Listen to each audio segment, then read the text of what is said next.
মোৰ এখন সৰু সুৰা মিঠাই ব্যৱসায়ৰ হোটেল আছে, য'ত নেকি মই আজি 5জন মানুহক নিয়োগ কৰি পেলাই মই নিজৰো ভৰণ পোষণ কৰি আহিছোঁ।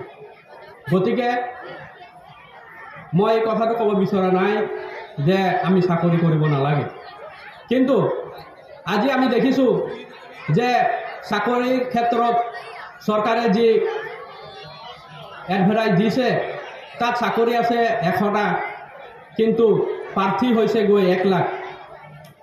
গতিকে এই প্ৰতিদ্বন্দ্বিতাৰ মাজত সেই 100জনৰহে আত্মনিয়োগ হৈছে। গতিকে আমি চাকৰি কৰিব লাগিব, কিন্তু আমি সকলো সময়তে যিকোনো পৰিস্থিতিৰ আমি সন্মুখীন হ'বৰ কাৰণে সাজু থাকিব লাগিব।